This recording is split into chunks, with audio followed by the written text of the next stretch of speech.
Mesdames et messieurs, bonsoir. Donc, bienvenue pour cette soirée Unipop Histoire. Et nous avons évidemment le grand plaisir d'accueillir un des habitués, un des plus fidèles de l'Université populaire, puisque je révisais tout à l'heure mes leçons. Et donc, Nicolas est venu tous les ans. C'est assez simple, en fait. Hein. Nicolas Werth, donc vous le connaissez, grand spécialiste de l'histoire soviétique, de l'histoire de la Russie. Et donc, il est intervenu notamment sur l'Église orthodoxe, sur les révolutions, sur les grandes famines, sur le goulag, sur les totalitarismes. Pardon ? La stagnation brejnevienne. Voilà, alors sur les figures soviétiques ou russes, sur Brejnev, sur Staline, bien sûr, sur Poutine récemment. Et donc, il en manque au moins deux. Khrouchtchev ce soir. Et Lénine, ce sera l'année prochaine, où on verra. Voilà, donc on est évidemment ravis de le retrouver. Il n'arrête pas de publier des livres. Et donc, tout à l'heure, il signera un livre qui ne fait pas écho directement, évidemment, au sujet de ce soir, mais ça fait partie des livres, évidemment, passionnants, dont on parlera peut-être pendant le prochain Festival du film d'histoire, parce que, évidemment, Nicolas est un habitué du festival. Il interviendra cette année notamment sur la question du débat à qui appartient la Terre. Et c'est vrai qu'en Union soviétique, la question de qui est propriétaire de la Terre et qui l'exploite et qui en profite en termes de récolte, c'est une question évidemment centrale dans l'histoire soviétique. Voilà, mais ce soir, c'est Khrouchtchev. Donc merci encore, Nicolas, d'avoir accepté notre nouvelle invitation. Et à toi la parole. Bon, merci. Ça me touche toujours d'avoir une assistance aussi nombreuse et fidèle, parce que ça n'arrive pas si souvent d'avoir autant de public. Voilà, j'espère que j'arriverai à vous intéresser sur ce personnage dont je vais vous parler aujourd'hui, qui, parmi les personnages, les grands dirigeants soviétiques suprêmes, après Lénine, Staline, avant Brejnev et Gorbatchev, sans parler de deux personnages qui ne sont restés au pouvoir suprême que quelques mois, Andropov et Tchernenko, en 83-85, puisqu'ils sont arrivés au pouvoir déjà en grands vieillards. Donc Khrouchtchev est sans doute le plus complexe et le plus difficile, le plus inclassable dans ses différents aspects. Il y a chez Khrouchtchev vraiment une face noire et une face blanche, et tel est le sens du très intéressant monument funéraire sur la tombe de Khrouchtchev à Moscou, au cimetière Novodievitchi, conçu par le grand sculpteur dissident russe Ernst Neizvestny. Deux faces, la face sombre, on ne sait pas laquelle domine, enfin, ces deux faces traitées très différemment. La face noire, la face sombre et la face plus lumineuse de cet homme. La face noire, c'est bien sûr la participation active de Khrouchtchev en tant que dirigeant stalinien de premier plan, de la fin des années 20 jusqu'à la mort de Staline en 1953, à la politique criminelle répressive du régime dictatorial stalinien. Participation que Khrouchtchev a sciemment occultée et minimisée par la suite lorsqu'il est arrivé au pouvoir dans les années 50. Face noire aussi, l'écrasement des aspirations démocratiques après 1953 en Europe de l'Est, et notamment la terrible répression de l'insurrection à Budapest en Hongrie en 1956, et un peu moins violente en Pologne la même année. Face noire aussi, une politique extérieure extraordinairement dangereuse et provocante qui a culminé en octobre 1962 à la suite de l'installation de missiles nucléaires soviétiques à Cuba, et qui fut à l'origine de la plus dangereuse crise internationale depuis la fin de la Seconde Guerre mondiale, même si ce fut une crise, comme je vous montrerai, très courte et qui s'est heureusement bien terminée, mais le monde était sans aucun doute à ce moment-là vraiment au bord de l'abîme de l'annihilation nucléaire. La face blanche, c'est la fin des répressions et de la terreur de masse, le démantèlement du goulag, moins par idéalisme que pour des raisons de rentabilité économique, j'essaierai de le montrer, mais néanmoins qui se traduit par la libération d'une très grande partie des détenus du goulag, et notamment des politiques. Libération, mais pas encore réhabilitation. Face blanche toujours, la reconnaissance bien incomplète, mais néanmoins importante, d'un certain nombre de crimes de Staline, mis au compte d'un prétendu culte de la personnalité. C'est évidemment le choc du fameux discours secret prononcé par Khrouchtchev à huis clos devant les délégués du 20e congrès du PCUS réunis en février 1956. Face blanche aussi, le dégel dans le domaine culturel, symbolisé notamment par la publication en URSS en 1962 de la première œuvre littéraire consacrée au camp de travail du Goulag, Une journée d'Ivan Denisovitch, d'un auteur inconnu alors, Alexandre Solzhenitsyn. Enfin, des améliorations très significatives du quotidien des soviétiques, avec une semaine de travail qui passe de 48 à 40 heures par semaine, une retraite à 60 ans pour les hommes et 55 ans pour les femmes, la construction massive de logements qui vont enfin permettre aux soviétiques de quitter pour au moins les 2/3 des habitants urbains en une dizaine d'années leur appartement communautaire pour des petits appartements bon marché, si vous voulez, construits à bon marché, les Khrouchtchevki, ces petits appartements standards de 40 à 45 mètres carrés par famille, et enfin, la libération, évidemment, de l'immense majorité des politiques du Goulag et une dépénalisation de la vie quotidienne de la plupart des soviétiques. Ce personnage, donc complexe, de face au moins, et sans doute plus, est un homme d'un milieu paysan très modeste, sans éducation. Il est incapable de rédiger, il n'est pas allé au-delà de l'école primaire. Il fait un nombre incalculable de fautes d'orthographe et de syntaxe, tant et si bien qu'il n'a pas pu rédiger lui-même le discours secret, il l'a dicté, et de même qu'il dictera ses mémoires sans pouvoir les rédiger lui-même, et avec évidemment des assistants pour corriger sa syntaxe et son orthographe.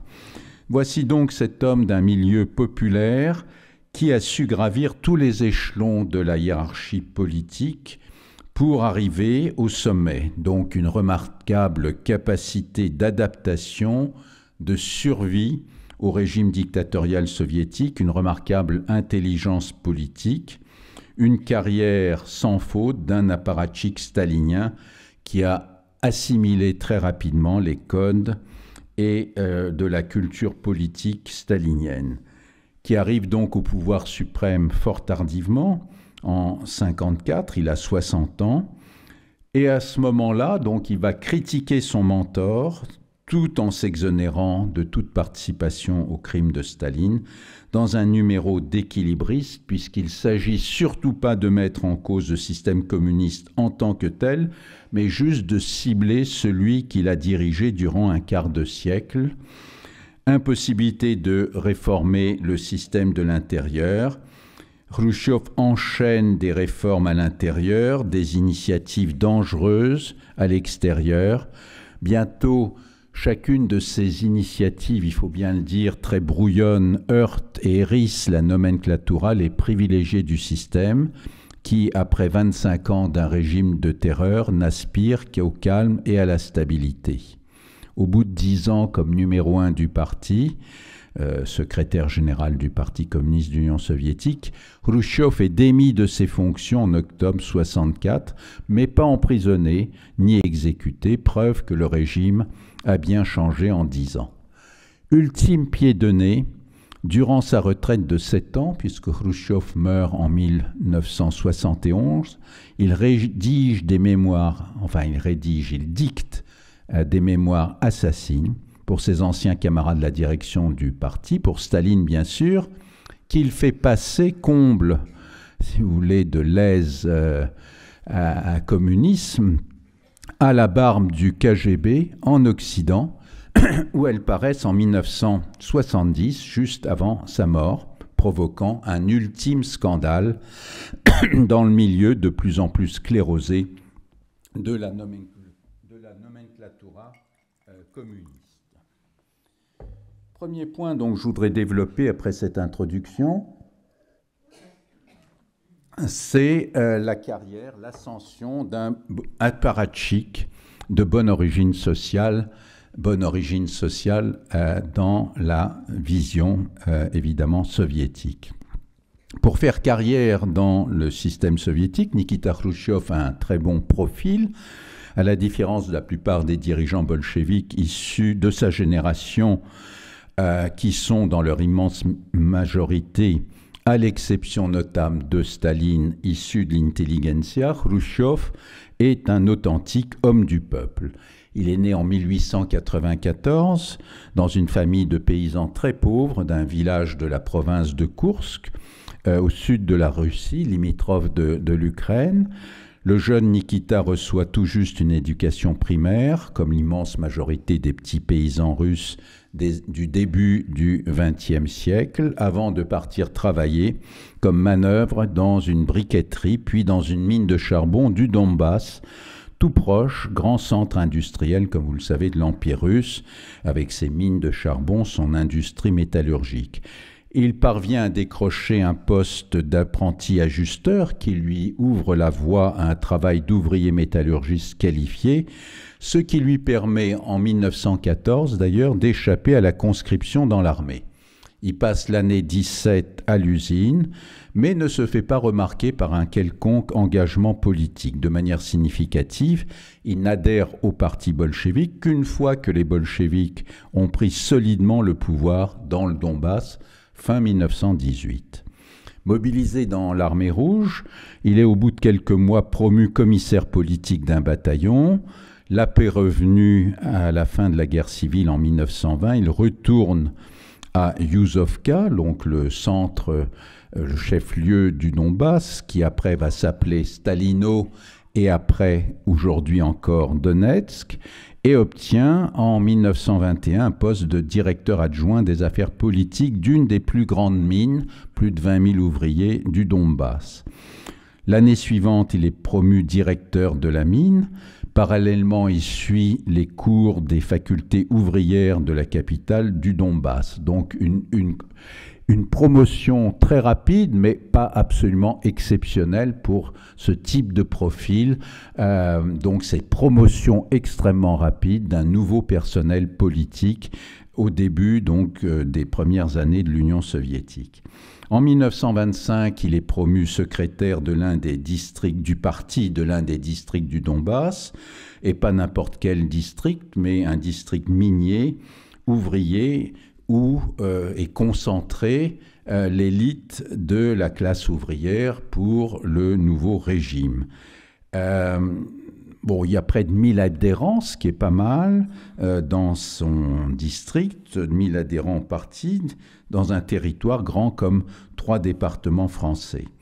Mais très rapidement, ce parcours, ce poste déjà qui était assez important, va être dépassé, puisque à la fin de 1925, il est délégué de la capitale du Donbass, donc de Stalino, au 14e congrès du parti à Moscou. C'est la découverte de Moscou pour ce provincial issu d'un milieu très modeste. Découverte de Moscou et de Staline, à qui il est présenté par son parrain en politique, car au fond, tout le système marche par une sorte de parrainage. Son parrain, c'est Lazar Kaganovitch, un des plus proches collaborateurs de Staline avec Molotov. Et donc, le 14e congrès du parti, fin 1925, c'est vraiment un des moments clés de l'ascension de Khrouchtchev, mais aussi de la victoire déjà en gestation, et même, enfin, on peut dire un grand moment dans la route vers le pouvoir de Staline, puisque à ce congrès, il défait l'opposition emmenée par Zinoviev et Kamieniev. Les années suivantes, la carrière fulgurante de Khrouchtchev continue, grâce toujours au parrainage de Kaganovitch. Il va être secrétaire de l'organisation du parti de Stalino. Là, déjà, il a la main sur 12 000 membres. C'est un bastion ouvrier. Et à la veille de la collectivisation, en 1929, il est promu numéro 2 du PC ukrainien et il s'installe comme, au fond, un des grands responsables déjà du parti ukrainien à Kharkiv, qui est alors la capitale de l'Ukraine. À cette occasion, et ça aussi, ça fait partie du parcours, si vous voulez, du parfait apparatchik, il monte à Moscou où on lui offre un stage d'1 an à la prestigieuse Académie industrielle, qui est une sorte d'ENA bolchevique, qui forme les plus hauts cadres du parti. À la fin de ce stage, donc 1930, fin 1930, il devient responsable du parti d'un des districts de Moscou, le plus peuplé et le plus majoritairement ouvrier, prélude 3 ans plus tard au poste carrément de chef du parti de Moscou et de sa région. Et là, il règne déjà sur près de 12 millions d'habitants et 80 000 membres du parti.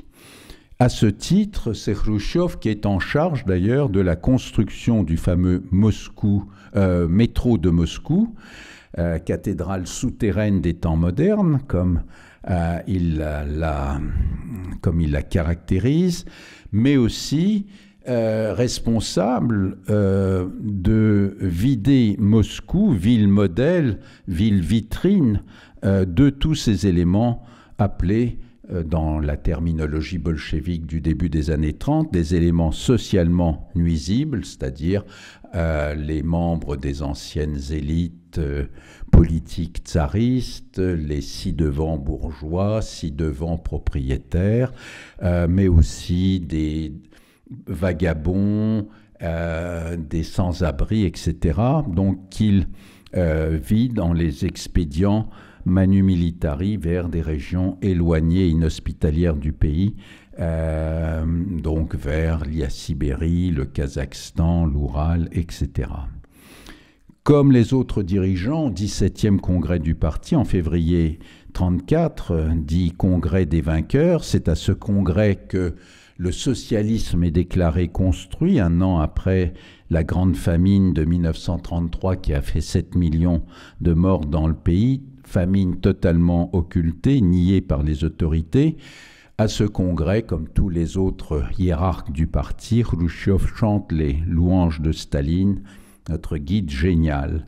Peu à peu, il est promu suppléant de la plus haute instance du parti, le Politburo, donc il entre dans le club très fermé de la quinzaine de dirigeants qui forment le premier cercle autour de Staline, aux côtés des vieux compères du dictateur comme Molotov, Kaganovitch, Voroshilov, Ordzhonikidze et Jdanov.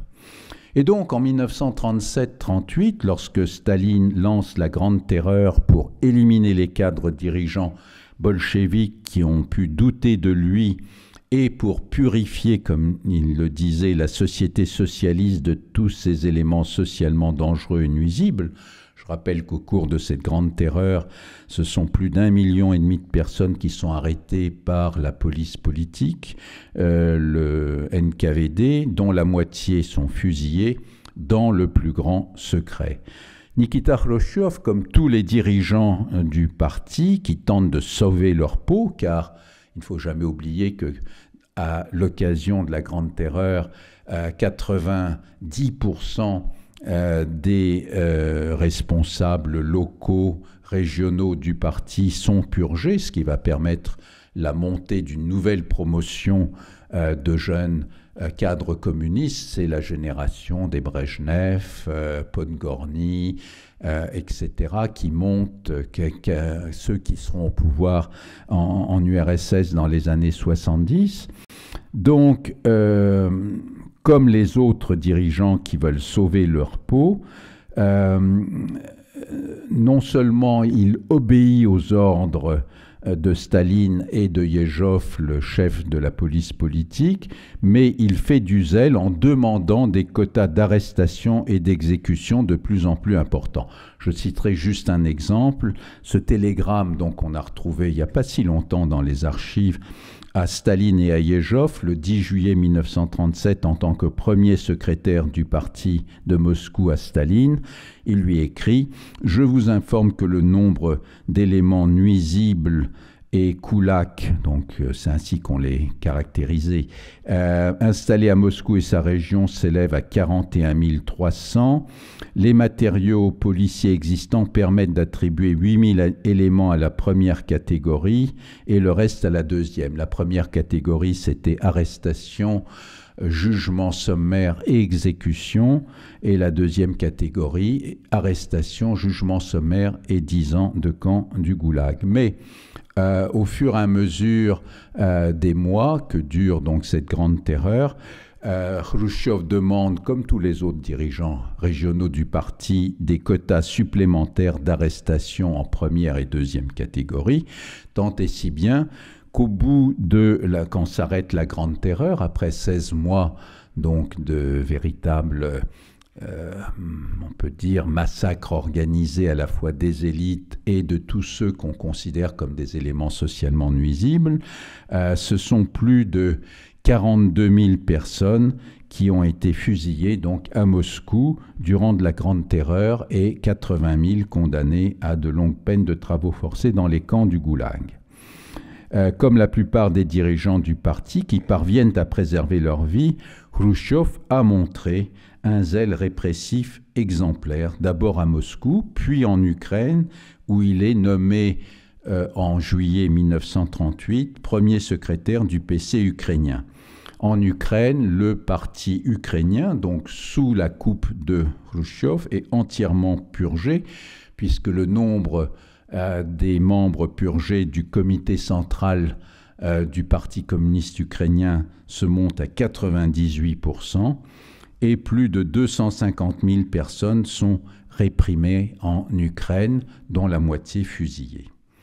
Dans son discours au 20e congrès en février 1956, Khrouchtchev se gardera bien de parler de cet aspect-là de la Grande Terreur, des opérations répressives de masse, pour ne parler que des purges des hauts responsables du parti, dont le simulacre de jugement devait être formellement approuvé par Staline et ses 5 plus proches collaborateurs, Molotov, Kaganovitch, Yezhov et Voroshilov, au nombre desquels, il est vrai, ne figurait pas Nikita Khrouchtchev. Mais en revanche, évidemment, ça c'est donc les plus hauts dirigeants, 5 plus hauts dirigeants qui signaient les listes d'exécution des membres des élites, mais pour ce qui concerne donc les citoyens ordinaires qui ne faisaient pas partie des élites, évidemment Khrouchtchev, en tant que responsable du parti à Moscou puis en Ukraine, a eu une part de responsabilité absolument énorme. En tant que premier secrétaire du PC d'Ukraine, Khrouchtchev est responsable aussi en 1939-41 de l'organisation du rattachement de l'Ukraine occidentale sous autorité polonaise entre 1920 et septembre 1939, qui est envahie par l'armée rouge à partir du 17 septembre 1939 dans le cadre de la mise en œuvre du protocole secret du pacte germano-soviétique du 23 août 1939.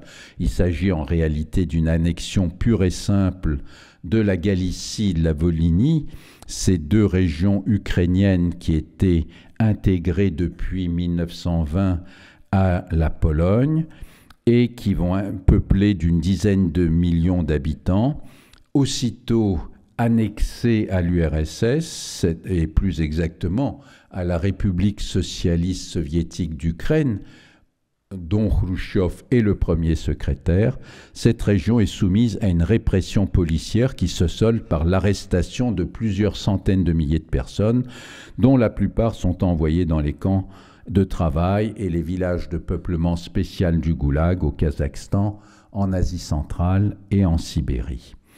Donc, il apparaît très clairement à ce stade que Khrouchtchev est un stalinien, parfait stalinien, criminel au même titre que nombre de hauts responsables communistes soviétiques, enfin que la plupart des responsables soviétiques, hauts responsables communistes soviétiques. Deuxième moment, Khrouchtchev et la guerre et l'après-guerre. Alors, à la différence d'autres dirigeants civils du parti restés durant toute la guerre à l'arrière dans les bureaux, Khrouchtchev passe toute la guerre au front, non pas comme militaire, mais comme commissaire politique. Vous savez, c'est une fonction capitale dans l'armée rouge dès ses débuts en 1918. Le commissaire politique est en effet l'œil du parti à l'armée à tous les niveaux, et Khrouchtchev est commissaire politique d'abord du front sud-est, la région de Kiev, puis le front est ukrainien à Kharkov, mais aussi à Stalingrad, enfin à partir de 1943 sur le front ukrainien au moment de l'avancée de l'armée rouge vers l'ouest. Khrouchtchev a zéro pointé en matière militaire, écrit l'historien russe Volkogonov, terrifié de faire le moindre pas qui pourrait déplaire au patron, Staline, et donc co-responsable de plusieurs désastres militaires dont la première responsabilité tient à Staline, qui a refusé par exemple de reculer pour sauver de l'encerclement plusieurs armées soviétiques en septembre 1941, au moment, donc juste avant la chute de Kiev.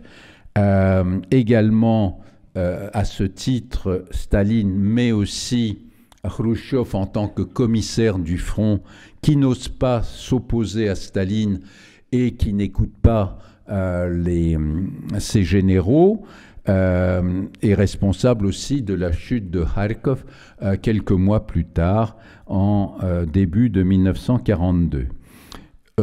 À Stalingrad, sur le front de Stalingrad, il n'a aucun mérite particulier, ni sur le front victorieux en Ukraine à partir de 1943. Chargé, confirmé à son poste de premier secrétaire du PC d'Ukraine, de la reconstruction de cette république martyre qui a perdu environ 7 millions de personnes, 2,5 millions de militaires ukrainiens, 4,5 millions de civils, dont plus d'1 million de juifs vivant en Ukraine, qui sont exterminés pendant ce qu'on appelle la Shoah par balle, en l'automne 41 jusque tout l'ensemble de l'année 42. Un chiffre qui place l'Ukraine à la seconde place après la Biélorussie des républiques soviétiques ayant perdu le plus grand nombre de leurs citoyens en proportion de la population. C'est d'ailleurs aujourd'hui, vous aurez remarqué, une réalité que Poutine ne rappelle jamais, prétendant que les Ukrainiens seraient des nazis dans la droite ligne du tout petit noyau de nationalistes ukrainiens qui ont effectivement collaboré avec l'occupant nazi. Ce petit noyau a effectivement existé dans la partie occidentale de l'Ukraine, Galicie-Volhynie, anciennement polonaise, annexée par l'URSS fin 1939. Il y a eu donc une organisation qu'on appelle l'OUN, l'Organisation des nationalistes ukrainiens, dirigée par Stepan Bandera, avec sa branche armée Lupa, l'armée insurrectionnelle ukrainienne, qui a tenté à l'été 1941 de proclamer un État ukrainien indépendant à Lviv, à la faveur donc de l'arrivée de la Wehrmacht. Mais c'est un échec absolu puisque Bandera est aussitôt arrêté par les nazis. Évidemment, les Allemands n'avaient pas la moindre intention de faire de l'Ukraine un État indépendant. Ils voulaient essentiellement et totalement piller l'Ukraine en tant que grenier à blé de l'URSS et évidemment aussi grande région industrielle. Donc c'est ce petit noyau de nationalistes extrêmes ukrainiens à l'extrémité occidentale de l'Ukraine, donc c'est à la fois un chiffre peu important, peut-être une centaine de milliers de personnes sur une population ukrainienne totale de près de 38 millions d'habitants à l'époque, s'engage, il est vrai, dans une collaboration sur le terrain avec les nazis comme supplétifs et participe assez activement, il faut bien le dire, à la Shoah dans cette partie de l'Ukraine, certains s'engageant même dans la division SS Galicie. C'est une petite minorité, donc une centaine de milliers de personnes, mais assez bien armées, qui vont parvenir à tenir le pays profond, les confins occidentaux de l'Ukraine jusqu'en 1948. Il y a donc, on peut dire en Ukraine, la guerre ne s'arrête pas le 9 mai 1945, mais une véritable guerre de pacification, véritable guerre de guérilla des partisans nationalistes ukrainiens qui va durer dans les districts frontaliers occidentaux de l'Ukraine jusqu'en 1948 et qui mobilise l'essentiel donc des forces armées de la sécurité d'État.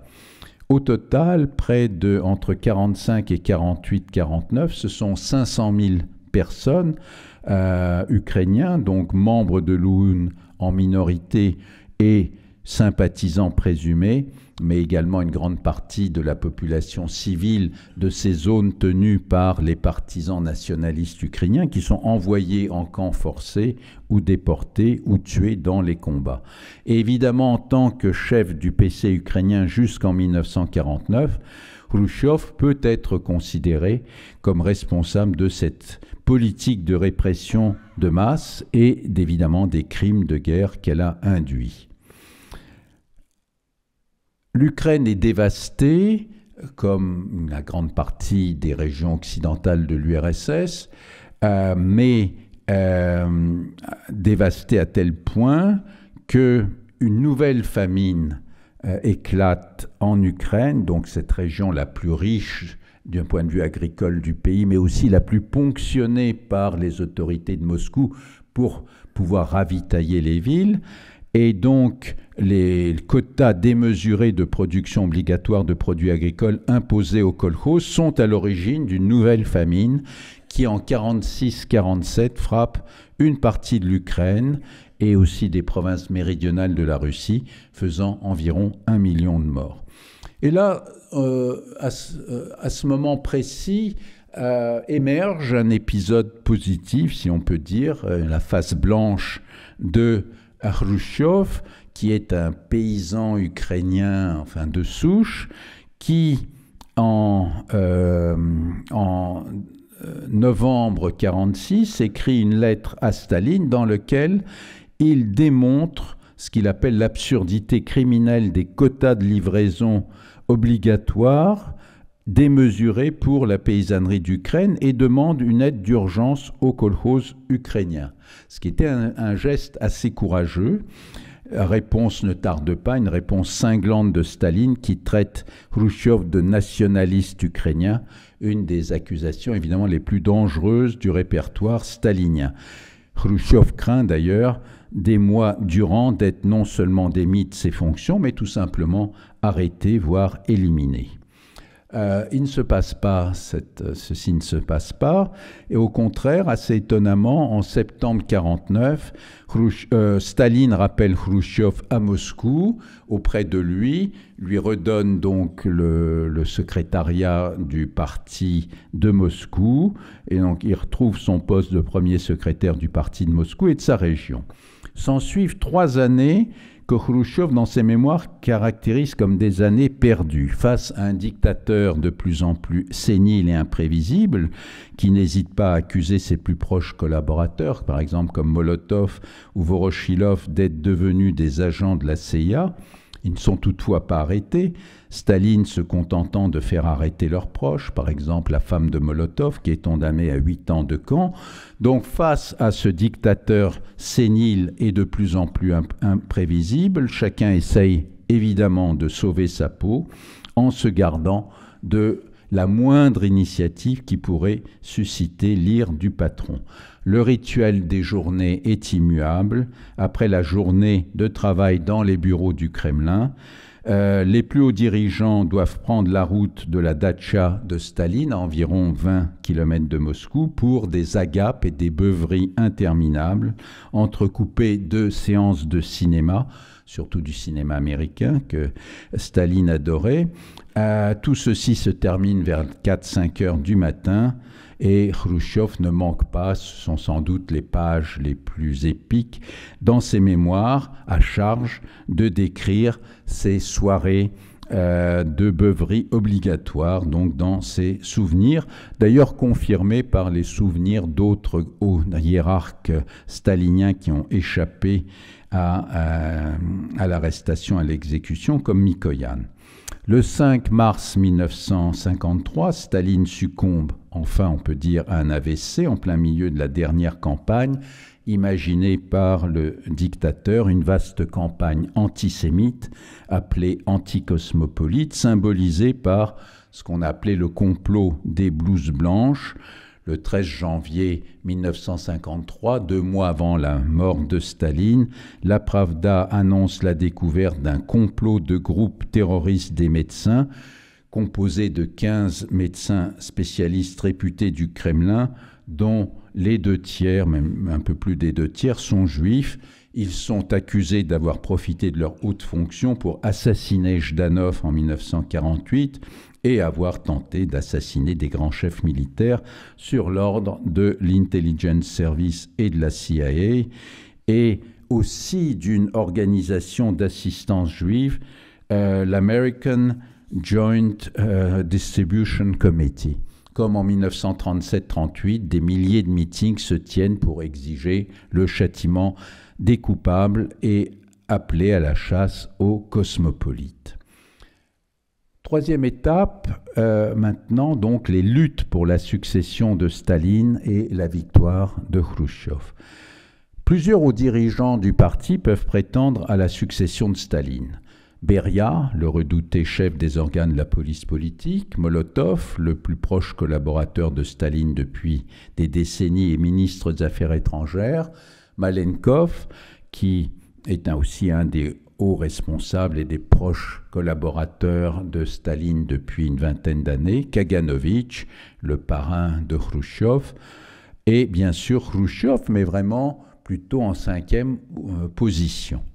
D'emblée, c'est Beria qui commence les manœuvres par des décisions spectaculaires que personne n'attendait du chef de la police politique, puisqu'il fait adopter à une très large amnistie des détenus du Goulag le 27 mars 1953, 3 semaines après la mort de Staline seulement, qui permet la libération, dans le plus grand des désordres d'ailleurs, de la moitié des détenus, environ 1 300 000 sur les 2 700 000 qui croupissaient alors dans les camps du Goulag, exception faite évidemment des politiques qui ne font pas partie de l'amnistie. Alors on l'apprendra évidemment à l'ouverture des archives, ce n'est pas par quelque humanisme, mais parce qu'il avait compris, ce serait trop long à expliquer ici, que le Goulag était un système profondément pas rentable et que l'idée de Beria, c'est de libérer les gens, mais de les laisser sur place, donc dans ces régions inhospitalières du pays où ils travaillaient dans les mines, dans les usines, les métallurgiques les plus dures, et pour qu'ils travaillent de manière plus efficace en étant assignés à résidence. Toujours est-il que cette libération massive provoque évidemment déjà un choc politique. Toujours à son initiative, Beria fait adopter un texte publié dans les journaux soviétiques le 4 avril 1953, annonçant que les médecins assassins avaient été les victimes d'une provocation Quelques jours plus tard, une autre résolution condamne la violation de la légalité par les organes de la sécurité d'État. Alors tout ceci, évidemment, ne manque pas de semer le trouble, aussi bien dans les camps où les politiques exclus de l'amnistie entament des grèves et dans l'opinion publique. En avril-mai 1953, Beria rédige plusieurs autres rapports explosifs sur la brutale politique de russification de l'Ukraine et des pays baltes qu'il a mené lui-même, avec évidemment le concours de Khrouchtchev, ainsi que sur la RDA. Il recommande en particulier aux dirigeants est-allemands d'abandonner la collectivisation des campagnes et la politique d'élimination du capital privé. Une véritable bombe. Après de vives discussions, le document Beria est entériné par le bureau politique du PC allemand qui annonce le 10 juin 1953 l'adoption de ce qu'ils appellent un cours nouveau qui suscite un grand espoir dans la population allemande et qui va être à l'origine d'un fort mouvement de protestation emmené par les ouvriers de Berlin-Est qui gagnent bientôt tout le pays, les revendications économiques se transformant rapidement en slogans politiques qui mettent en cause le régime communiste est-allemand et l'occupation soviétique. Aussitôt, les dirigeants soviétiques, évidemment absolument paniqués par ce mouvement, donnent l'ordre d'écraser par la force le soulèvement est-allemand entre les 10 et 12 juin 1953. Cet événement a évidemment des répercussions immédiates à Moscou. Khrouchtchev réussit le tour de force de convaincre ses collègues de la dangerosité de Beria, non seulement pour leur propre sécurité, mais aussi pour l'avenir de l'URSS et du bloc socialiste. Avec l'aide du maréchal Zhukov, le grand héros de Berlin, de la prise de Berlin en 1945, le grand militaire, Beria est arrêté de manière tout à fait rocambolesque lors d'une réunion du Politburo où carrément des collègues se saisissent de lui enlèvent son pistolet de fonction, il est mis au secret et exécuté quelques semaines plus tard. Ainsi prend fin par une révolution de palais la première phase de la succession de Staline. Et évidemment, la chute de Beria laisse la voie libre à celui qui a pris la tête de la conspiration contre le redouté chef de la sécurité politique, c'est Nikita Khrouchtchev. Alors celui-ci, toujours soutenu par l'armée, s'empresse de diminuer le poids de la police politique, des organes. Le redoutable ministère de la sécurité d'État est fractionné en plusieurs parties. Il perd notamment la gestion des camps. Et le nouveau comité pour la sécurité d'État qui va entrer dans l'histoire sous le nom de KGB, remplaçant donc le MGB et le MVD du temps de Staline, est placé sous la direction d'un proche de Khrouchtchev, le général Serov. Des commissions de réhabilitation procèdent à la faveur de l'arrivée, procèdent à l'examen des dossiers des détenus politiques, dont les 3/4 sont libérés en 2 ans, entre 1954 et 1956. Néanmoins, à peine 5% des politiques, donc qui ont été vraiment condamnés sur aucune base, voient leur condamnation cassée et sont réhabilités, l'immense majorité étant libérée à la suite d'amnistie ou de réduction de peine. Et évidemment, leur réhabilitation allait être un long combat qui ne s'achèverait qu'avec beaucoup plus tard, dans les années 1990. Après la chute de Beria, une opposition frontale met aux prises Khrouchtchev et Malenkov qui s'affrontent sur 2 terrains, l'économie et la participation sociale aux changements en cours. En économie, le débat oppose une stratégie de développement de l'industrie légère prônée par Malenkov, opposition de Khrouchtchev qui défend le développement de l'agriculture. Et c'est cette option qui l'emporte dans les débats internes et au sommet du parti.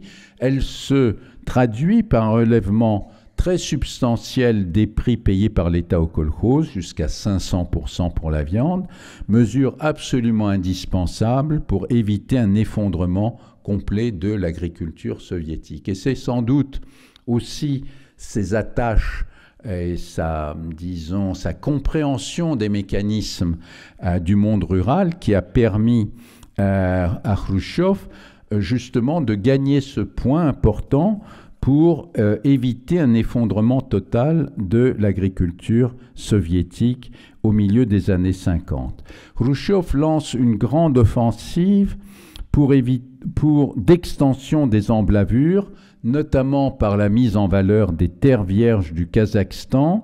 On envoie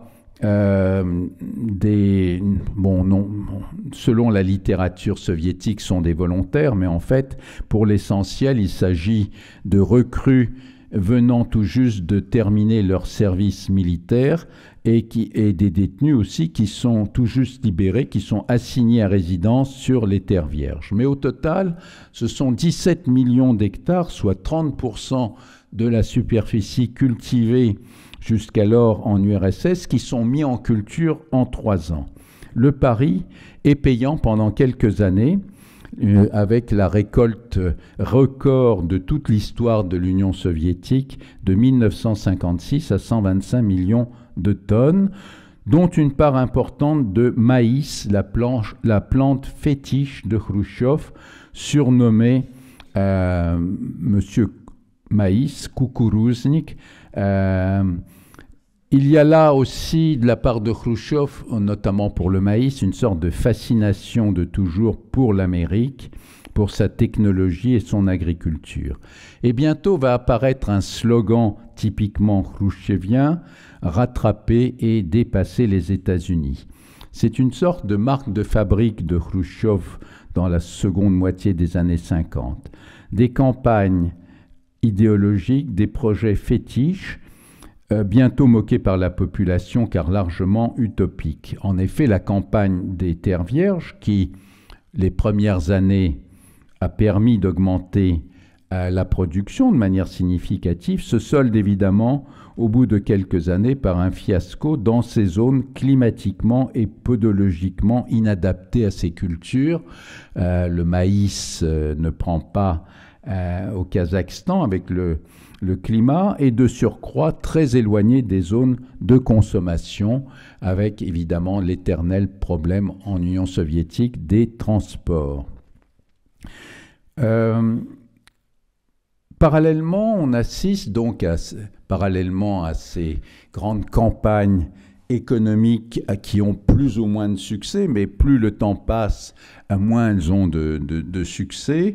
On assiste évidemment à un dégel dans le domaine culturel. Le dégel, c'est le titre d'un roman remarqué d'Ilya Ehrenburg, paru en 1954, qui évoque la censure en URSS et évidemment qui montre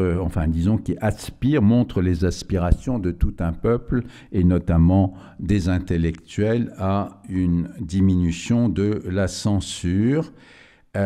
Autre roman tout à fait typique de cette époque, le roman de Doudintsev, L'homme ne vit pas seulement de pain, en 1955, qui est une critique acerbe de la bureaucratie et de la corruption des autorités locales. La censure étant très hiérarchisée, les œuvres les plus controversées, comme celle de Ehrenburg ou de Doudintsev, remontent jusqu'au sommet du parti État, et il est clair que Khrouchtchev laisse publier ces titres. Les années 54-57 sont évidemment celles des libérations des détenus politiques. En 1957, par exemple, il ne restera plus que 10 000 détenus politiques dans les camps, alors qu'il y en avait plus d'un demi-million en 1953, donc un demi-million sur les 2 700 000 détenus dans les camps, les autres n'étant pas des politiques, mais étant évidemment arrêtés pour avoir violé une des nombreuses lois répressives de l'URSS, en particulier le vol tout à fait insignifiant de produits dans les kolkhozes pour essayer tout simplement de ne pas mourir de faim. C'est aussi ces années de fin d'assignation à résidence de plus de 3 millions de ce qu'on appelait les déplacés spéciaux, qui avaient été déportés très loin avec leur famille. Et donc, c'est un véritable moment, évidemment, de dégel. Et sur un tout autre plan, évidemment, un dégel aussi en politique extérieure, puisque Khrouchtchev et Mikoyan reconnaissent contre Malenkov et Molotov, il y avait de véritables débats assez chauds au sein du parti, la possibilité de ce qui est entré dans l'histoire des relations diplomatiques comme la coexistence pacifique. En fait, les soviétiques préfèrent parler de compétition pacifique entre les deux blocs, entre le bloc américain, enfin occidental, et le bloc soviétique. Donc, on reconnaît la possibilité d'une coexistence pacifique, ainsi que l'existence d'une zone de paix constituée par les pays du tiers-monde auxquels la diplomatie soviétique va désormais porter une très grande attention. Khrouchtchev va instaurer des nouvelles relations de bon voisinage, notamment avec la Yougoslavie. Il se rend à Belgrade en 1955 pour mettre fin aux tensions, au schisme entre qu'on appelait le schisme titiste de Tito par rapport donc à la doxa soviétique. Il se rend en Chine avec un voyage très remarqué en octobre 1954 à Pékin. Avec Pékin, Moscou favorise l'armistice entre les deux Corées. L'URSS aussi, signe de bonne volonté et d'un nouveau climat, accepte en 1955 de retirer ses forces d'occupation d'Autriche à condition que ce pays s'engage à la plus stricte neutralité.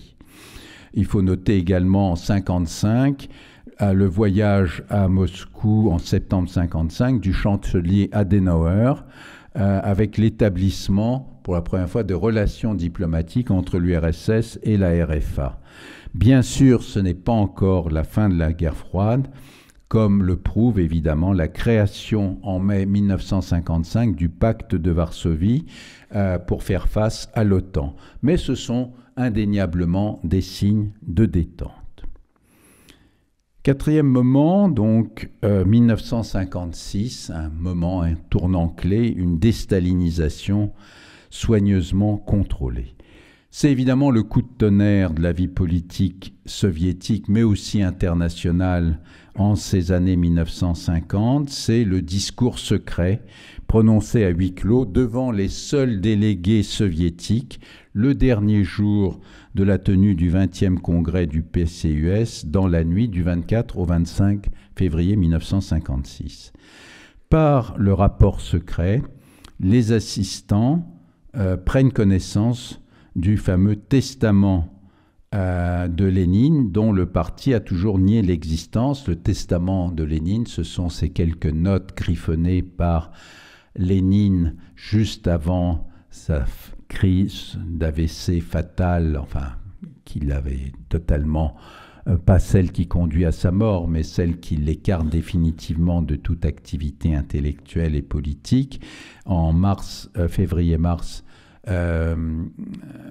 1923, le testament de Lénine, ce sont des notes de Lénine dans lesquelles il disait notamment, il parlait donc des membres les plus remarquables du parti qui pouvaient lui succéder, où il disait notamment que Staline est un personnage vraiment dangereux, qu'il fallait l'écarter absolument du pouvoir.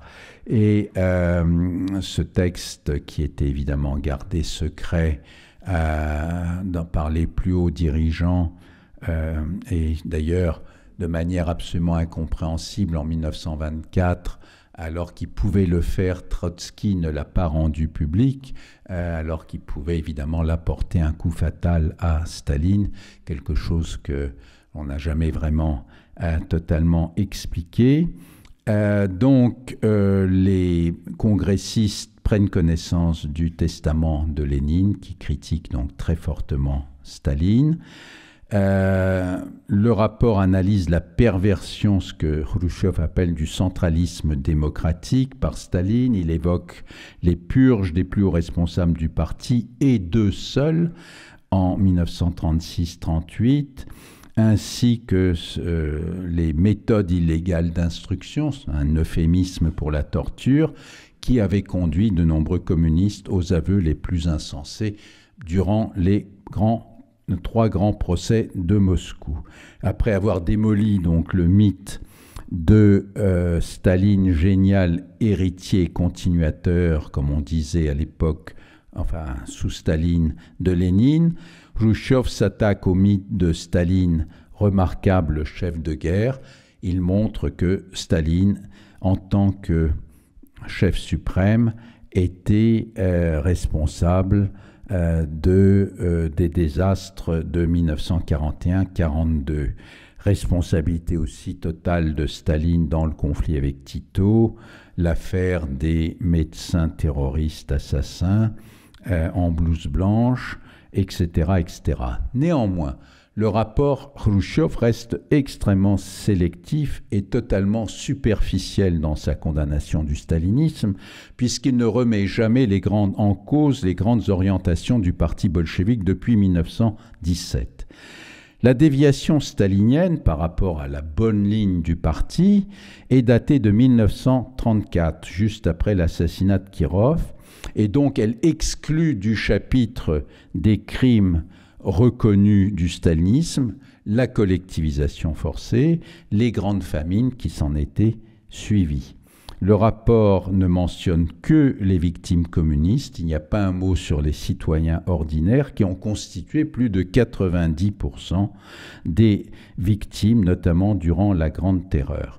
Et sur ce point précis de la Grande Terreur de 1937, le rapport de Khrouchtchev est très en deçà du rapport demandé par Khrouchtchev lui-même, rédigé par Piotr Pospelov, le directeur en chef de la Pravda, et présenté aux plus hauts dirigeants du parti quelques semaines avant la tenue du 20e congrès. Pospelov et son équipe ont eu accès aux documents de la police politique qui montrent que environ 750 000 personnes ont été exécutées dans le plus grand secret dans le cadre, en 1937-38, dans le cadre des opérations dites répressives de masse planifiées par Staline et Yezhov en été 1937. La majorité des membres du Politburo présents ont participé, présents donc en 1956, à leur poste de responsabilité régionale à ce massacre, Khrouchtchev lui-même ayant validé les listes d'exécution et d'arrestation des opérations répressives de masse. Pas un mot de tout ceci, donc, dans le rapport secret. Secret, le rapport ne le reste pas longtemps. Khrouchtchev veille à ce qu'il soit rapidement diffusé dans les organisations du parti pour asseoir l'autorité, la ligne politique et la prééminence de son auteur. Tous les comités du parti reçoivent un petit livre rouge contenant le texte du rapport qui s'appelle officiellement le rapport sur le culte de la personnalité, avec la mention liminaire « ne pas diffuser », pas pour diffusion écrite. Chaque responsable du parti doit donc convoquer une assemblée des militants et faire la lecture, et seulement la lecture du rapport. En quelques semaines, cependant, ce sont 7 millions de membres du parti communiste qui prennent connaissance du texte. Les réactions sont intéressantes à suivre. Une minorité, environ 10%, sont dans la ligne, disent qu'il faut juger Staline à titre posthume, élever un mémorial à l'ensemble des victimes du stalinisme, organiser une purge générale du parti, demander des comptes aux collaborateurs de Staline, et certains vont même jusqu'à dire dissoudre et interdire le PCUS. Mais beaucoup plus nombreuses sont les réactions de défense de Staline. Près de 90% des commentaires. Bon, ce n'est pas une statistique absolument exacte puisque toutes les organisations n'ont pas réagi, mais il apparaît très clairement que l'immense majorité des communistes en 1956 veulent défendre Staline, qui a mené le pays à la victoire sur le nazisme et transformé l'URSS paysanne et attardée en une grande puissance, en l'une des deux superpuissances mondiales. Dans une seule région de l'URSS, de manière significative, la Géorgie, la diffusion du rapport secret débouche sur des troubles importants. À Tbilissi, le 5 mars 1956, plusieurs dizaines de milliers de personnes se rassemblent devant le monument à Staline en scandant « Vive Staline » à bas Khrouchtchev. La foule tente même de prendre d'assaut le siège du parti. La police tire, il y a des dizaines de morts. En Occident, il y a très rapidement des fuites de ce texte. Je rappelle que les chefs des délégations communistes les plus importantes se sont vus remettre le 25 février au matin le texte du rapport en russe, mais uniquement pour 24 heures, avec interdiction, évidemment, de le recopier. Bon, il n'y avait pas à l'époque de smartphone pour le scanner.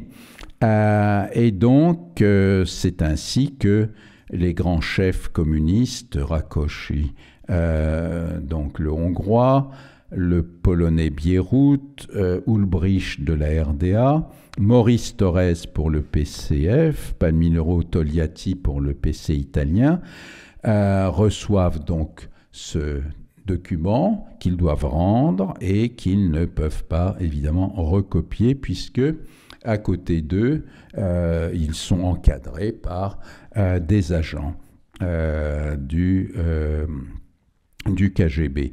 Chaque chef de délégation est libre ensuite de faire ce qu'il veut, informer ou pas ses plus proches collaborateurs.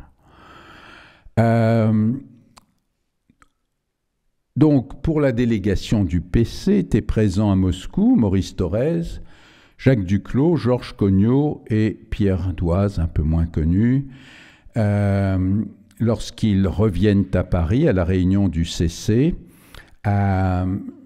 Duclos, qui fait le rapport, le 9 mars, évoque quelques fautes du camarade Staline, sans en dire plus, et fait acclamer son nom.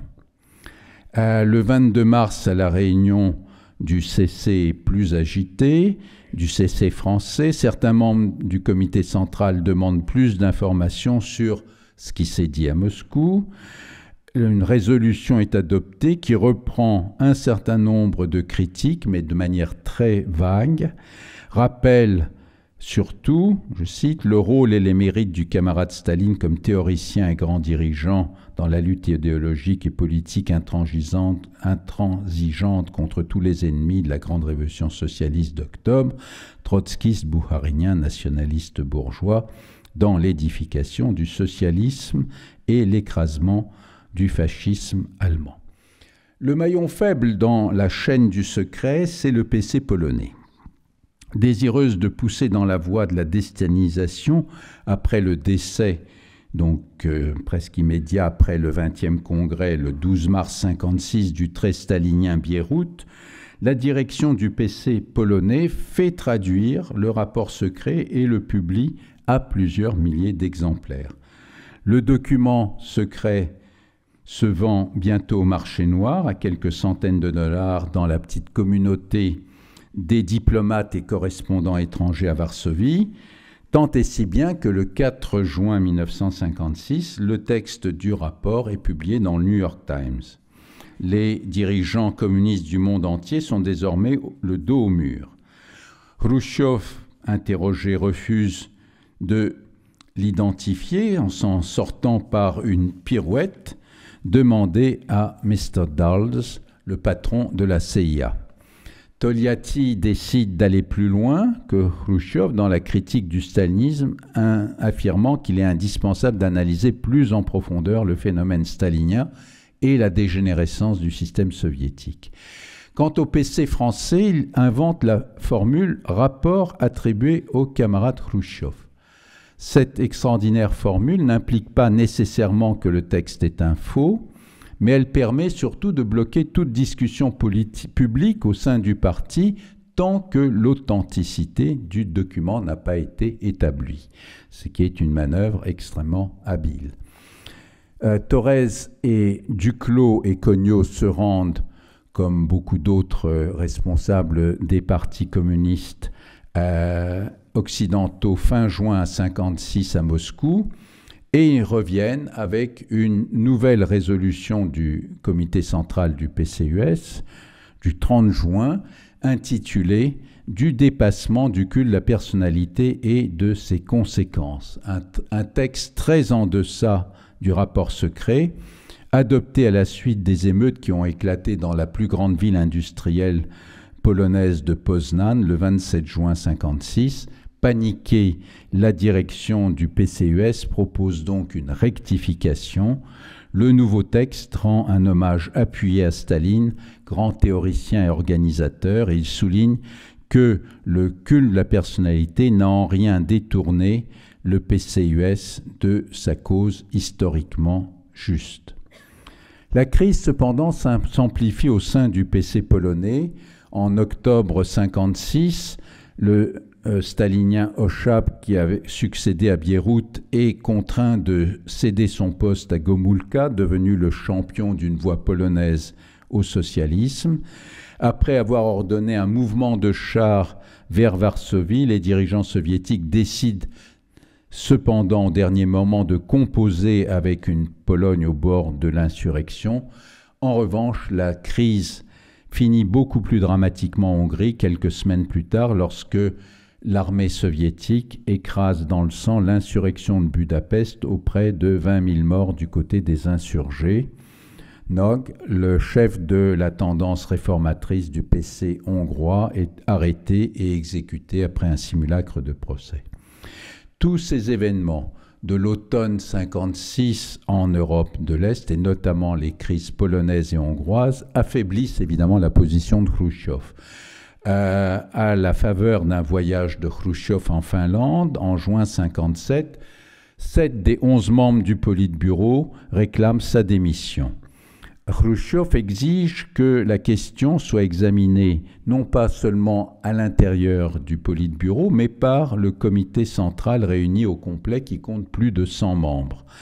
Avec l'aide du maréchal Zhukov qui organise le transport jusqu'à Moscou des membres du CC dispersés à travers tout le pays, Khrouchtchev parvient in extremis à faire condamner par le comité central ce qu'on appelle désormais les activités fractionnistes du groupe anti-parti Molotov, Kaganovich, Malenkov, Voroshilov, exclus du présidium et du comité central.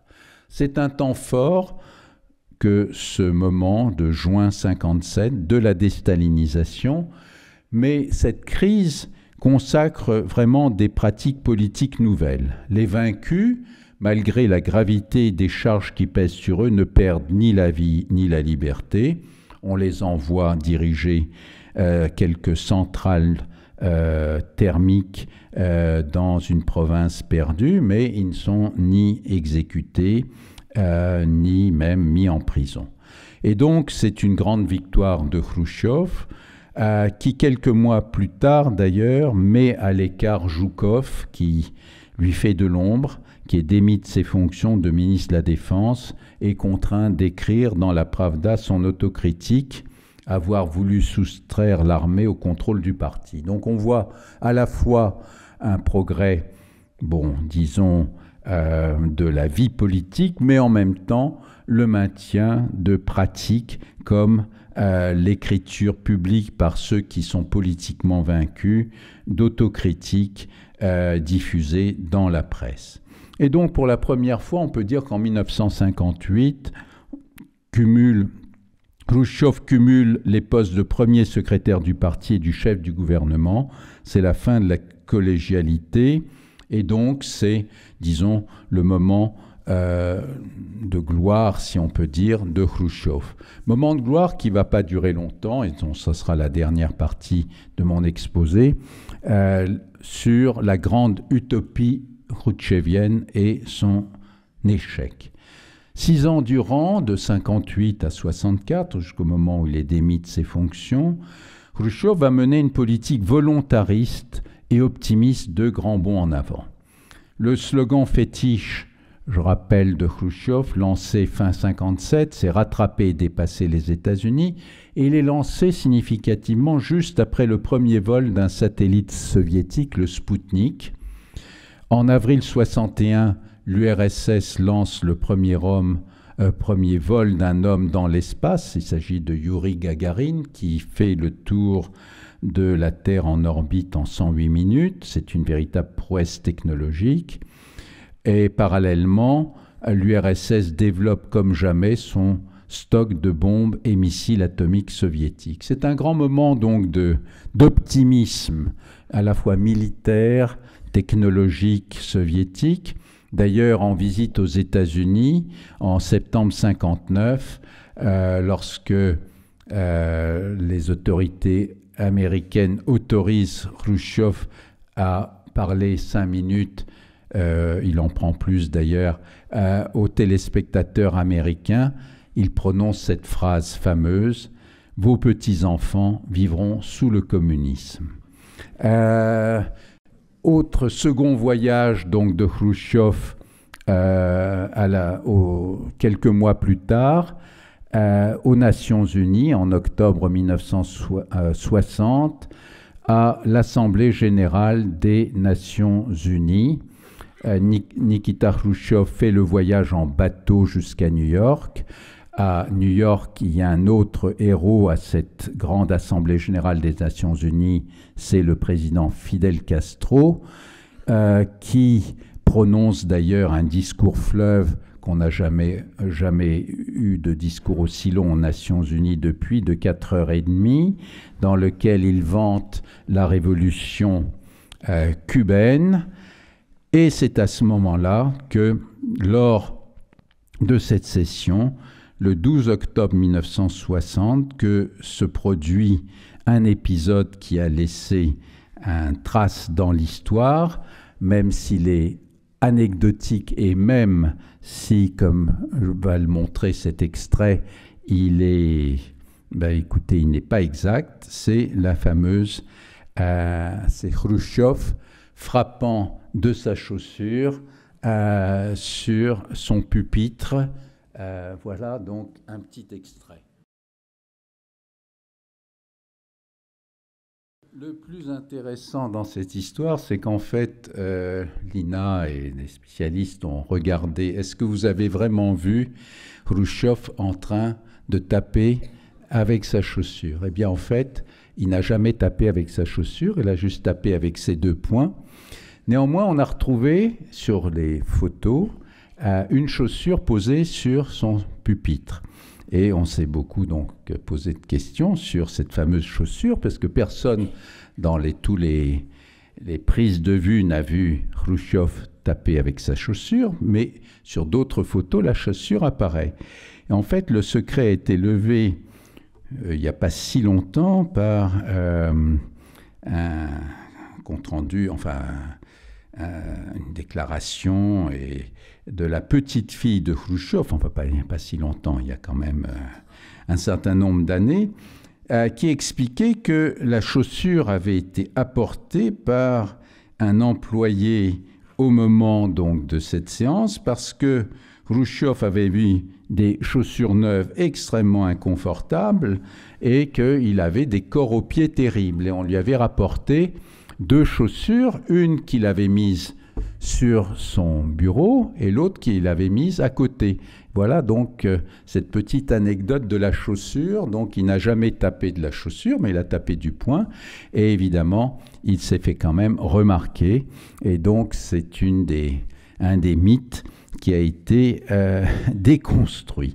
Mais bon, c'est un détail peut-être pas le plus important. En tout cas, ce que l'on note pour cette dernière période, c'est bien sûr la continuation de la politique de dénonciation de Khrouchtchev qui, plus encore qu'au 20e congrès, culmine au 22e congrès du parti en octobre 1961, au cours duquel d'ailleurs Khrouchtchev annonce que le communisme sera atteint en 1981. Ça fait partie aussi de ce moment de grande illusion. Et selon tous ces biographes, il apparaît qu'il pensait véritablement à la réalité de ce communisme dans 20 ans. À ce congrès, Staline, donc 22e congrès, Khrouchtchev dénonce une nouvelle fois le culte de la personnalité du dictateur, mais au fond, derrière une certaine virulence encore plus grande des mots, il ne va pas plus loin dans la réflexion sur ce qui s'est passé. Pas un mot sur les opérations répressives secrètes de masse de la Grande Terreur. La seule nouvelle proposition, laissée à une déléguée de base et rescapée des camps du Goulag, une certaine Lazourkina, c'est d'expulser immédiatement le corps de Staline du mausolée. Elle raconte au congressiste médusé à ce propos que Lénine lui est apparu en rêve et a dit « Il m'est très pénible de me trouver aux côtés de Staline qui a fait tant de mal au parti ». Donc vous imaginez à la fois cette prétention à connaître le sens de l'histoire et en même temps, dans un congrès, cette extraordinaire intervention d'une communiste de base qui a passé malheureusement pour elle une dizaine d'années en camp et qui raconte ce rêve qu'elle a fait, qui met en scène Lénine lui apparaissant en rêve.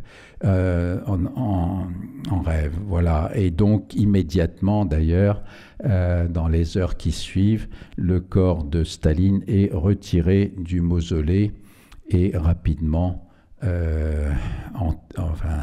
enterré discrètement devant les murs du Kremlin. Mais malgré ce coup d'éclat symbolique, la résistance des staliniens au sein de la nomenclatura communiste reste forte. D'ailleurs, la résolution finale, votée par une courte majorité, affirme, je cite, « Le parti a dit au peuple soviétique toute la vérité sur les abus de pouvoir durant la période du culte de la personnalité. » Par cette formule, elle indique clairement que l'affaire est dite, la messe est dite et le débat est désormais clos. Après le 22e congrès, Khrouchtchev cherche à contourner les résistances évidentes conservatrices, toujours très fortes au sein du parti, en essayant de se rapprocher de l'intelligentsia. Et c'est dans ce contexte qu'on peut comprendre la publication fin 62 de 2 œuvres littéraires dévastatrices pour le camp conservateur, un poème de Yevgeny Yevtushenko au titre provoquant « Les héritiers de Staline » qui paraît dans la Pravda le 21 octobre 1961 et une longue nouvelle, Une journée d'Ivan Denisovitch, d'un auteur inconnu, ancien détenu de surcroît, Alexandre Solzhenitsyn, qui paraît dans la revue libérale Novy Mir en novembre 1962. Cette année 1962 est riche de contrastes qui témoignent de l'inexistence d'une ligne politique claire chez Khrouchtchev. Il fait par exemple brutalement réprimer une grande révolte ouvrière de Novotcherkassk, dans la ville de Novotcherkassk, au sud de la Russie, en juin 62. Ordre est donné de tirer sur une foule de grévistes ouvriers dans cette grande ville industrielle. En fait, les ouvriers protestent contre l'augmentation du jour au lendemain de 30% des prix de la viande, de tous les produits carnés et du beurre. De véritables émeutes, la foule met à sac le comité régional du parti et les autorités, après avoir reçu le feu vert du Politburo et donc de Khrouchtchev, noient véritablement dans le sang cette révolte ouvrière, 23 morts, plusieurs centaines de blessés, et 2 mois après, une vingtaine de grévistes qualifiés de bandits sont jugés et 7 sont condamnés à mort, une quinzaine d'autres à de très lourdes peines de camp. La répression sanglante de l'émeute ouvrière de Novotcherkassk en juin 1962 illustre l'impossibilité pour les ouvriers, au pays de la dictature du prolétariat, d'exprimer leur mécontentement en dehors du canal officiel des syndicats officiels. Ressenti comme une alerte particulièrement sérieuse par les autorités, ce dernier grand soubresaut ouvrier en URSS stoppe net toute velléité de réforme du système, totalement artificielle des prix, et torpille les projets de réforme économique. Il contribue à enfoncer le pays dans une crise systémique dont il n'allait pas se relever. 5 ans après avoir été formulé par Khrouchtchev, le slogan « Rattraper et dépasser les États-Unis » ne fait plus que l'objet d'anecdotes amères. Sur le plan extérieur, 1962 est aussi l'année de la grande reculade avec le fiasco de l'installation de missiles soviétiques à Cuba. Fort de l'échec du débarquement anticastriste de la baie des Cochons d'avril 61, organisé par les services secrets américains, et de l'impression de faiblesse que lui a donnée le président Kennedy lors de leur rencontre à Vienne en juin 1961. D'ailleurs, Kennedy, dans ses souvenirs de cette rencontre, dit qu'il a été absolument terrifié par la brutalité de Khrouchtchev.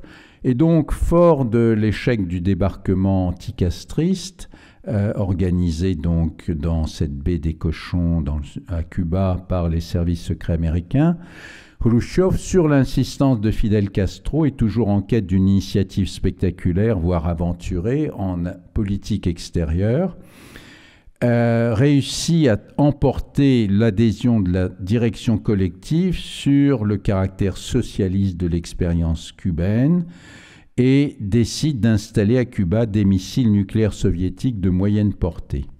Le 22 octobre 1962, les États-Unis ayant découvert quelques jours auparavant les travaux d'installation des rampes de missiles soviétiques, Kennedy annonce le blocus naval de Cuba et exige leur démantèlement dans les plus brefs délais.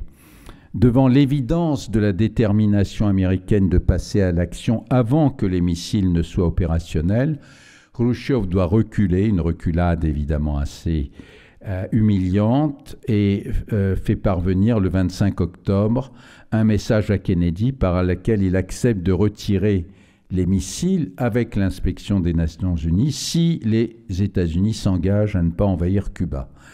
2 jours plus tard, second message, que les États-Unis retirent leurs propres missiles de Turquie, message que Kennedy ignore superbement. L'URSS doit se contenter de l'engagement des États-Unis à ne pas envahir Cuba, ce qui met fin à la crise, une crise évidemment extrêmement grave, et Khrouchtchev sort politiquement évidemment affaibli par cette humiliation cuisante. Le 15 octobre 1964, un bref communiqué du comité central publié dans les journaux soviétiques annonce que la veille, le comité central avait, je cite, satisfait à la demande de Nikita Khrouchtchev d'être libéré de toutes ses fonctions en raison de son âge et de l'aggravation de son état de santé. 2 jours plus tard, la Pravda rend public les critiques faites par ses collègues à Khrouchtchev, je cite, style personnel de direction, subjectivisme, initiative désordonnée, précipitation, infantilisme, ignorance des réalités, mépris des masses travailleuses. Et Brejnev donc va remplacer Khrouchtchev au poste de premier secrétaire du parti, Kosygin à la tête du gouvernement. Pour la première fois, le règlement de la succession a été très soigneusement préparé par les collègues. Au fond, ce que reprochent non seulement ses collègues, mais la nomenclatura soviétique, en ce milieu des années 60 à Khrouchtchev, c'est un nombre extraordinaire de réformettes et de réformes qui ont pour objet, si vous voulez, de renouveler les cadres en permanence. Et donc, c'est une nomenclatura qui aspire à une consolidation, à un calme, à sa structuration en véritable classe sociale dirigeante que Khrouchtchev bouscule et vont s'en suivre donc 2 décennies sous Brejnev de véritable fossilisation de la nomenclatura soviétique qui va aboutir évidemment à la crise finale de l'URSS. La mise à la retraite de Khrouchtchev est accueillie avec une totale indifférence par la société, et aussi par l'intelligentsia, qui a vu que finalement la ligne de Khrouchtchev était extrêmement sinueuse, parce que d'un côté, il avait par exemple autorisé la publication de Solzhenitsyn, mais d'un autre côté, quelque temps avant, avait interdit la publication du docteur Zhivago, du grand roman de Boris Pasternak, le docteur Zhivago, qui avait d'ailleurs en 1958 reçu le prix Nobel de littérature et qui avait été obligé de faire une autocritique parce que son roman avait été publié à l'étranger, soi-disant sans son autorisation. En 1963, Khrouchtchev, dans une autre scène célèbre, va dans une exposition, un des grands lieux d'exposition de Moscou, la salle du Manège, et va vitupérer contre la dégénérescence des tableaux qui y sont présentés parce que ce n'est pas du réalisme socialiste. Donc l'intelligentsia ne se sent pas du tout, disons, sûre avec ce personnage qui change de chaque jour finalement de position. Le petit peuple a été échaudé. On va voir ce qui s'est passé à Novotcherkassk, mais aussi par l'augmentation continue des prix, l'inflation et les salaires qui n'augmentent pas.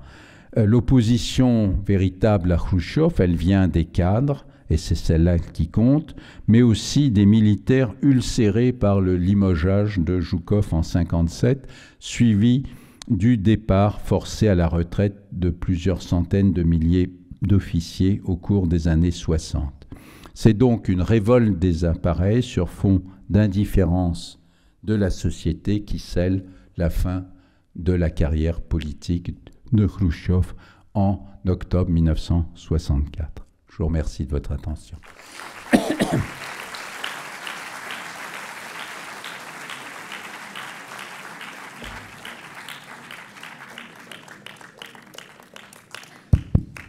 Alors, un grand merci, Nicolas. Peut-être, est-ce que vous pouvez nous donner un éclairage sur les 2 films qui ont été présentés, enfin, sur le film de cet après-midi, Quand passent les cigognes, et le film qui va être projeté tout à l'heure, Chers camarades, qui évoque la révolte de 1962, sur laquelle vous avez terminé votre exposé.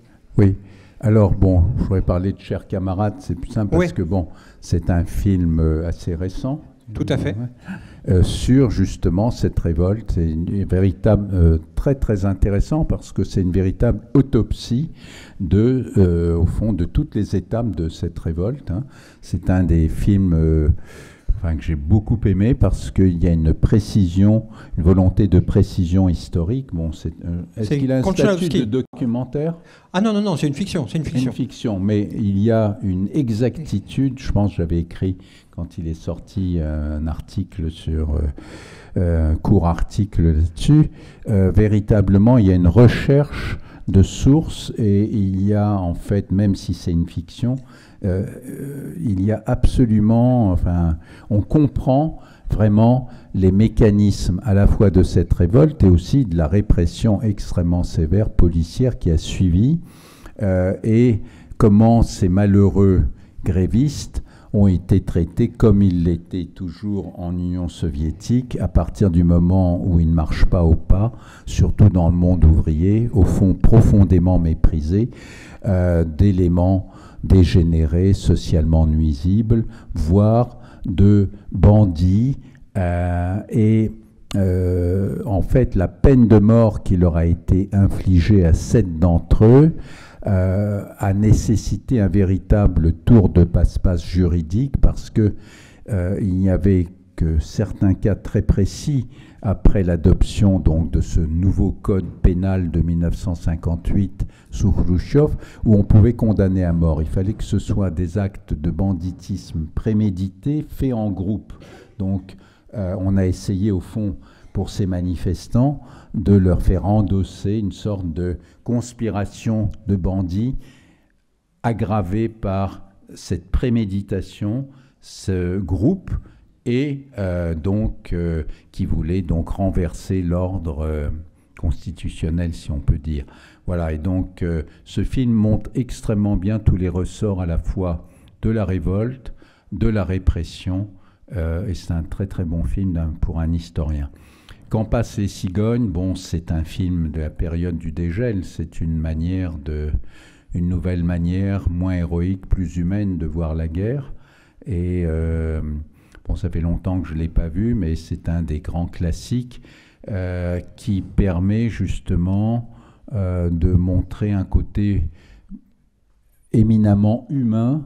On s'intéresse vraiment au fond aux relations humaines dans une période dramatique. Merci Nicolas, merci beaucoup. Et à l'année prochaine.